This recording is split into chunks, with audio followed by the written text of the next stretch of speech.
All right, so today we're going to go over compression on tracks and in the mix bus or in the mastering section of the Tascam DP-008EX.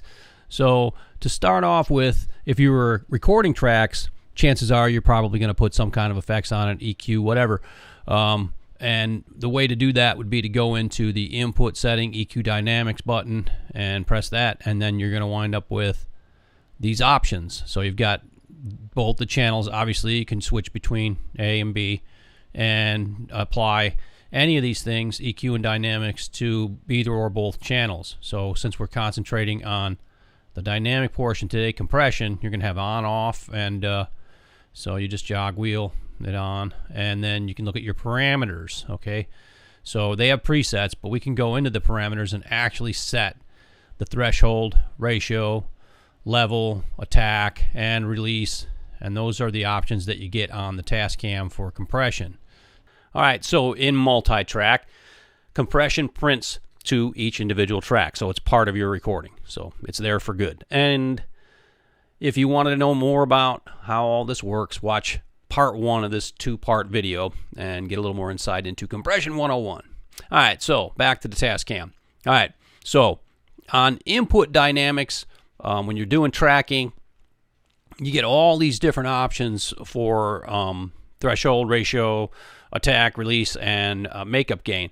Now let's get out of there and let's go into mastering. Okay, so you've made your song and you've set ins and outs, mixed it down, and now you're going to go into mastering. I'm going to go right into manual mastering. And right away you see that you've got options here. Let me put my headphones on. Okay, and you go into compression and you've got an automatic default to one of their presets, and that's in the library. You can turn it on or off. And if you go in the library, you'll see they've got the basic pop, rock 2, rock 1, rock 2, classic, blah, blah, blah, all the way down to a hard limiter. Okay, so let's just leave this one on for now, and that's the one we'll set. And we'll just listen to it, and you can get an idea, hopefully on YouTube. I'm pretty sure you can. I've heard other people's videos. You should be able to hear the difference and hear what it does. Let me just go through a couple of them so you can see how the different settings that they've set, the parameters that they've set, do different things. But of all things, it definitely raises the level because they're able to raise the level without it clipping. Check it out.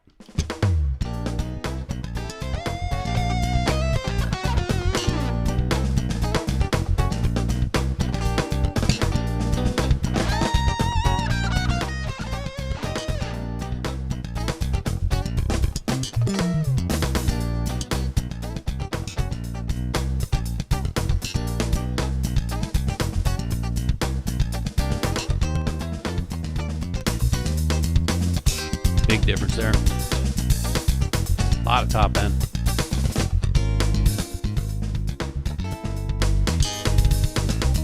So there you go. So you got an idea, and see how they did different things like this one. The R&B hip hop one really made it crisp, and the dance one was just a lot louder and did other things, more bass. So there are differences, obviously, but the thing is you can go in the parameters and set it the way you want it to sound, and in 3 different bands also. If you see, there's low band, mid band, and high band. So you can affect, and this is, I guess this is the one on the last one we used. What do we have? The R&B hip hop one. Just gives you a little insight, so you can also learn a little bit about, you know, what's going on, what they're doing. So that's what that was the settings that they set for the low band.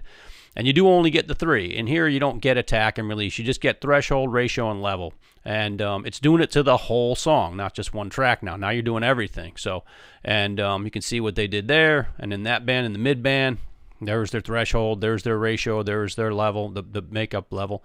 And on the high end, yeah, they made it crispy and they jacked it up. So, anyways, that's really it for mastering in both just laying down tracks and when you master the entire mix bus. When you put compression on the entire all the tracks at one time at the very end, when you basically are what they call kind of gluing it all together. It just kind of smooths everything out and makes it so that you can make the track louder also, like we were talking about. If you watched part 1 of these videos. If you don't know a lot about compression, it'll give you somewhat of an idea what that means.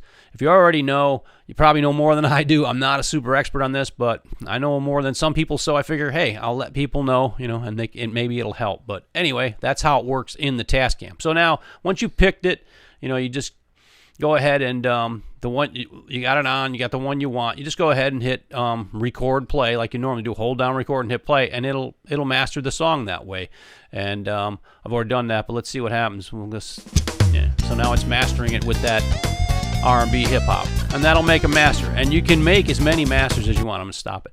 You can make as many masters as you want. So I can do that one now, and then export it. Go into